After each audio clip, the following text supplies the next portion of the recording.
Hello students, कैसे हैं आप सब। आई होप आप सब बहुत अच्छे होंगे। तो जैसा कि आप सबको पता है, हम कक्षा 6 का विज्ञान का अध्याय 3 कर रहे हैं, जिसका नाम है उचित आहार स्वस्थ शरीर का आधार। ये रहा हमारा अध्याय का नाम, आप देख सकते हो। और इसके पहले इन सब में जो भी चीज़ें थी हमने पिछली वीडियो में पढ़ ली। अगर आपने वो वीडियो नहीं देखी तो एक बार जाकर देख सकते हो। और आज हम शुरू करने वाले हैं एक बड़ी सी टेबल से, जिसमें भोजन के घटक, विटामिन या खनिज के बारे में हम जानेंगे। उनके कार्य क्या हैं हमारे शरीर में, और उनके स्रोत या वो चीज़ें हमें किन किन चीज़ों से प्राप्त होती हैं, और उनकी कमी से होने वाले रोग और उन रोगों के क्या लक्षण देखे जाते हैं, उनको जानेंगे। तो सबसे पहले है विटामिन ए। विटामिन ए का कार्य क्या है? आँखों और त्वचा के स्वास्थ्य को, तो आँखों और त्वचा को स्वस्थ रखने में सहायता करता है। और इसके स्रोत हैं, यानी कि ये विटामिन ए किन किन चीज़ों में पाया जाता है? पपीता, गाजर, आम, दूध, इन सब में विटामिन ए पाया जाता है। और भी बहुत सारी चीज़ें होती हैं, लेकिन यहाँ पे कुछ उदाहरण दिए हुए हैं, आप इनको अच्छे से याद कर लेना। और विटामिन ए की कमी से क्या होता है? दृष्टि का ह्रास या क्षति, हमारी नज़र, जो दृष्टि देखने की शक्ति होती है वो कम हो जाती है। अगर हमारे शरीर में विटामिन ए की कमी होती है, हमारी नज़र कमज़ोर हो जाती है। लक्षण क्या होते हैं? दुर्बल दृष्टि, नज़र कमज़ोर हो जाना, अंधेरे में या रात में दिखाई देना, कम दिखाई देना, अंधेरे में या रात में कम दिखाई देता है हमको, और कभी कभी पूरी तरीके से भी दिखाई देना बंद हो जाता है। तो अगर विटामिन ए की कमी है तो हमारी दृष्टि कमज़ोर हो जाएगी और हमें कभी कभी दिखाई देना या कम दिखाई देता है, और या कभी कभी पूरी तरीके से भी दिखाई देना बंद हो जाता है। और अगर हमारे शरीर में विटामिन ए की कमी है तो हमें क्या खाना चाहिए? हमें पपीता, गाजर, आम, दूध जैसी चीज़ें खानी चाहिए। हम विटामिन ए की कमी को पूरा कर लेंगे इस तरीके से। उसके बाद आता है हमारा विटामिन बी1। और ये किसके लिए इसका कार्य क्या है? हमारे शरीर में हृदय को स्वस्थ रखता है और शरीर के विभिन्न कार्य करने में सहायता करता है। विटामिन बी1 दिल के लिए अच्छा है और शरीर के विभिन्न कार्यों को करने में सहायता भी करता है विटामिन बी1। और इसके स्रोत विटामिन बी1 किन किन चीज़ों में पाया जाता है? फलियों में, मेवों में, या ड्राई फ्रूट जो होते हैं, बादाम, काजू, किशमिश, इन सब में। संपूर्ण अनाज, सभी तरह के अनाजों में भी विटामिन बी1 पाया जाता है। दूध से बने पदार्थों में भी विटामिन बी1 पाया जाता है। और विटामिन बी1 की कमी से बेरी बेरी नामक रोग हो जाता है। विटामिन बी बेरी बेरी, बी4 विटामिन बी4 बेरी बेरी नामक रोग। इस तरीके से आप इसको याद कर सकते हो। विटामिन बी की कमी से बेरी बेरी नामक रोग होता है। बेरी बेरी नामक रोग के लक्षण क्या हैं? सूजन, हाथों और पैरों में जलन होना, झंझनाहट होना, सांस लेने में परेशानी होना। ठीक है, ये सभी बेरी बेरी नामक रोग के लक्षण हैं। उसके बाद आता है हमारा विटामिन सी। शरीर को रोगों से बचाता है। हमारे शरीर में कोई भी रोग हो जाता है तो उसके लिए कौन सा विटामिन सहायता करता है? Vitamin C. और ये किस किस में पाया जाता है? आंवला, अमरूद, हरी मिर्च, संतरा, नींबू, जो भी खट्टी चीज़ें होती हैं उन सब में विटामिन सी पाया जाता है। और विटामिन सी की कमी से स्कर्वी नामक रोग होता है। विटामिन सी से स्कर्वी। ठीक है, तो स्कर्वी में क्या लक्षण देखने को मिलते हैं? खून, मसूड़ों से खून निकलता है, घाव भरने में अधिक समय लगता है। वैसे भी घाव भरने में समय लगता है, लेकिन अगर हमें स्कर्वी नामक रोग है तो हमारा घाव बहुत ही ज़्यादा समय लगेगा भरने के लिए। उसके बाद आ जाता है विटामिन डी। अस्थि और दांतों के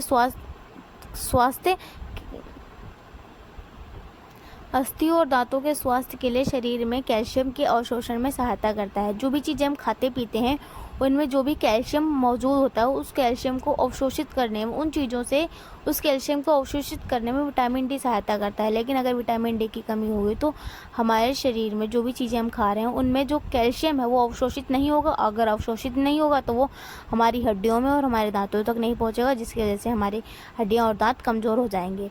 और विटामिन डी किस में पाया जाता है? सूर्य के प्रकाश में, दूध में, मक्खन, मछली, अंडा, इन सब में विटामिन डी पाया जाता है। अगर विटामिन डी की कमी है तो हमें रिकेट्स नामक बीमारी हो जाती है। और रिकेट्स बीमारी के लक्षण क्या होते हैं? अस्थियों का मुलायम होकर मुड़ जाना, हमारी हड्डियाँ मुलायम हो जाती हैं और मुलायम होकर मुड़ जाती हैं। उसके बाद आता है कैल्शियम। कैल्शियम जैसा कि हमने पढ़ा अभी हमारी हड्डियों के लिए और हमारे दांतों के लिए आवश्यक है। उससे आगे इसमें भी जान लेते हैं कैल्शियम का मुख्य कार्य क्या है। हमारी अस्थियों और दांतों को स्वस्थ रखता है। और ये किन किन चीज़ों में पाया जाता है? दूध में, दूध में सोयाबीन जो होते हैं उनमें भी मिल्क निकलता है, उसमें भी कैल्शियम पाया जाता है। दही में, चीज़ में, पनीर में। अस्थियों और दंश, इससे अगर कैल्शियम की कमी है तो हमारी अस्थियाँ और कमज़ोर हो जाती हैं और दांत गिरना शुरू हो जाते हैं।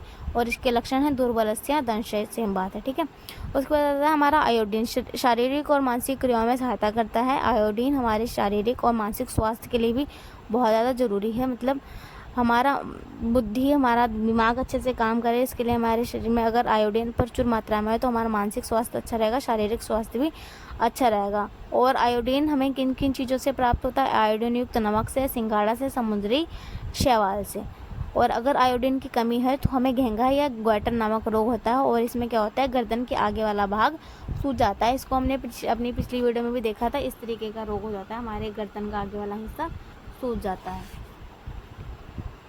और अगर हमें गर्दन सूज गई हो या ग्वाइटर हो गया तो हमें क्या खाना चाहिए, आयोडीन युक्त नमक खाना चाहिए, सिंघाड़ा खाना चाहिए, समुद्री शैवाल जो काई वगैरह होती है कुछ विशेष प्रकार की, वो खाकर हम अपने आयोडीन की कमी को पूरा कर सकते हैं। उसके बाद आता है हमारा आयरन या लोह तत्व। रक्त का महत्वपूर्ण घटक होता है आयरन, और ये हरे पत्तेदार साग सब्जियों में, चुकंदर में, अनार में, इन सब में पाया जाता है आयरन भरपूर मात्रा में। और ये खून की कमी या एनीमिया, अल्प रक्तता है। अगर हमारे शरीर में आयरन की कमी है तो हमारे शरीर में खून की कमी है एक तरीके से, और अगर हमारे शरीर में खून की कमी है तो हमारे शरीर में दुर्बलता आ जाएगी, कमजोरी आ जाएगी और सांस लेने में कठिनाई होगी, क्योंकि आयरन जो होता है वो ऑक्सीजन गैस को अपने साथ बांधकर हमारे शरीर के सभी भागों तक पहुंचाता है। लेकिन अगर आयरन ही कम होगा तो ऑक्सीजन के साथ बंधने के लिए, जुड़ने के लिए कुछ नहीं होगा, और जिसकी वजह से हमारे शरीर के सभी भागों में ऑक्सीजन अच्छे से नहीं पहुंच पाएगी और इस तरीके से हमें सांस लेने में दिक्कत होगी।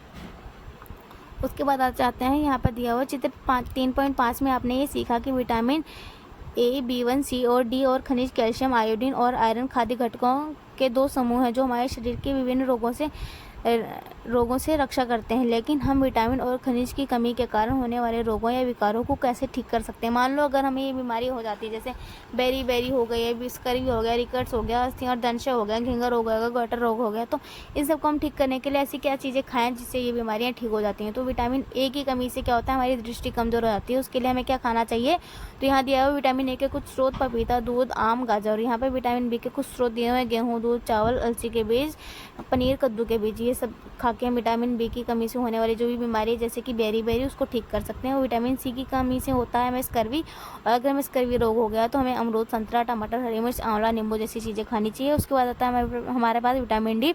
अगर हमारे शरीर में विटामिन डी की कमी हो तो हमें क्या होगा, रिकेट्स नामक रोग होगा, और हम उसको इन सभी चीज़ों को खाकर ठीक कर सकते हैं, जैसे दूध, मक्खन, मछली, अंडा, खाद्य मशरूम, इन सबको खाकर विटामिन डी की कमी को ठीक कर सकते हैं। उसके बाद आता है हमारा जो खाद्य घटक ऊर्जा प्रदान करते हैं, शारीरिक वृद्धि में सहायता करते हैं, रोगों से सुरक्षा एवं रोगों को ठीक करने में सहायता करते हैं, विभिन्न शारीरिक क्रियाओं को सुचारू बनाते हैं, उन्हें पोषक तत्व कहते हैं। यानी वो सभी चीज़ें जो हमारे शरीर की वृद्धि, हमारी लंबाई बढ़ाने में, हमारे रोगों से लड़ने में, स्वास्थ्य को बनाए रखने में हमारी सहायता करती है, उन सभी चीज़ों को हम क्या कहते हैं, पोषक तत्व। और हमारे आहार के मुख्य पोषक तत्व कार्बोहाइड्रेट, प्रोटीन, वसा और खनिज सम्मिलित हैं। ये सभी क्या है, पोषक तत्वों के उदाहरण है। कार्बोहाइड्रेट, प्रोटीन, वसा, विटामिन और खनिज लवण। विटामिन और खनिज को सुरक्षात्मक पोषक तत्व भी कहा जाता है। ये पोषक तत्व हमारे शरीर को रोगों से बचाते हैं और हमें स्वस्थ रखते हैं।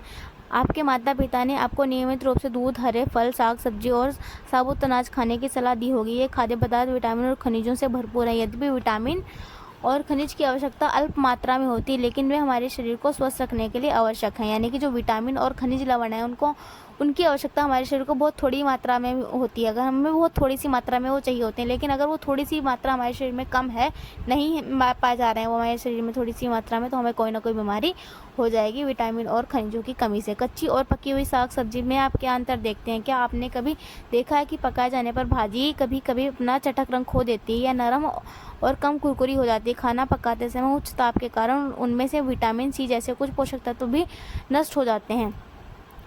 क्या हमारे आहार में कुछ फलों और कच्ची साग सब्जी को सम्मिलित करना बुद्धिमानी होगी? हाँ, बिल्कुल होगी। कि अगर हम कच्ची साग सब्जी और फल खाना शुरू करेंगे तो उसमें जितने ही पोषक तत्व मौजूद हैं तो वो सारे के सारे हमारे शरीर को ऐसे मिलेंगे। अगर हम उनको पकाते हैं तो उनमें से कुछ पोषक तत्व नष्ट हो जाते हैं, लेकिन अगर हम उनको कच्चा खाना शुरू करेंगे तो पूरे पोषक तत्व हमारे शरीर को लगेंगे। कच्ची सब्जी और फलों को धोने से भी कुछ पोषक तत्व नष्ट हो जाते हैं। फिर भी उपभोग करने से पहले उन फलों और साग भाजियों को अच्छे से धोया जाना आवश्यक है, बिल्कुल आवश्यक है ना। उसके बाद ये कहता है हमें सभी पोषक तत्व पौधों और जंतुओं से ही प्राप्त होते हैं। फिर ये लड़की बताती है कि नहीं, ऐसा नहीं है। कुछ पोषक तत्व हमें पौधों और जंतुओं के अलावा भी अन्य चीज़ों से प्राप्त होते हैं, जैसे कि सूरज की रोशनी से भी हमें एक पोषक तत्व मिलता है जो कि विटामिन डी। तो ना ये पौधों से मिल रहा है ना ये जंतुओं से मिल रहा है, बल्कि किसी अन्य चीज़ से मिलने वाला पोषक तत्व है जो हमारे शरीर को के लिए आवश्यक है। जैसे कि आयोडीन हमें समुद्र के पानी से या चट्टानों से मिलता है, और विटामिन डी हमें सूरज के प्रकाश से मिलता है। उसके बाद आता है फल और साग आहारीय रेशे फाइबर से भरपूर होते हैं। आइए देखते हैं कि आहारीय रेशे हमारे लिए किस प्रकार लाभदायक हैं। आवश्यक पोषक तत्वों के अतिरिक्त हमारे शरीर को आहारीय रेशे और जल की भी आवश्यकता होती है। आहारीय रेशे, जिन्हें रुक्षांश भी कहा जाता है, हमारे शरीर को कोई पोषक तत्व नहीं देते। जो आहारीय रेशे या फाइबर होता है, आहारीय रेशे को हम अंग्रेजी में फाइबर कहते हैं। जो धागे फल वगैरह खाते हैं उसमें धागे आम खाते हैं ना, उसमें दो धागे जैसे निकलते हैं, उनको वृक्षांश या फाइबर कहते हैं।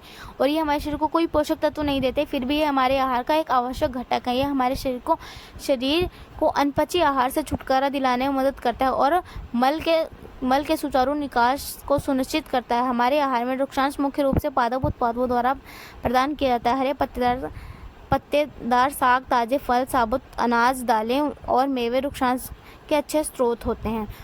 मतलब जो वृक्षांश होता है, रेशे होता है, वो हमें कोई भी पोषक तत्व प्रदान नहीं करता, लेकिन जो चीज़ भी हम खा रहे हैं उनको हमारे शरीर से मल के द्वारा आसानी से निकलने में सहायता करता है, ताकि वो अनपचा भोजन हमारे शरीर से आसानी से निकल जाए। अगर हम मैदे वाली कोई चीज़ खा लेते हैं तो उसको डाइजेस्ट होने के लिए वो हमारी फूड पाइप, जो हमारी भोजन की नली, उसमें चिपक जाता है। लेकिन अगर हम कोई ऐसा रेशेदार चीज़ खाते हैं तो वो ऐसी चिकनी वाली चीज़ें जो हमारे शरीर से निकलने में मुश्किल होती है, उनको आसानी से अपने साथ लिपेट के मल के द्वारा आसानी से बाहर निकलने में सहायता करती हैं। और भी लड़का बताता है कि हाँ, मेरी दादी को मल त्यागने में कठिनाई होती है।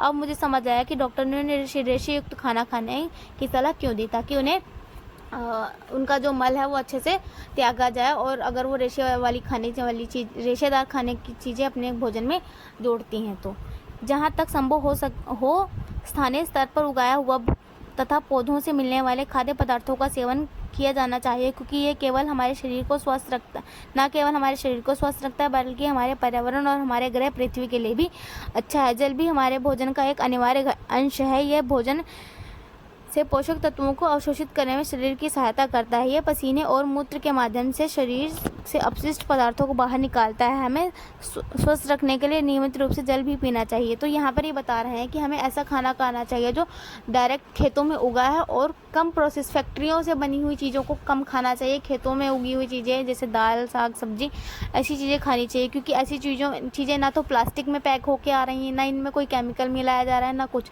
तो ये हमारे शरीर के लिए भी अच्छा है।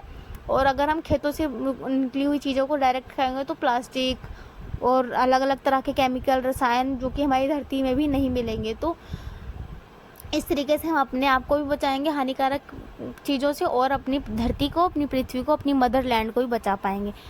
ठीक है।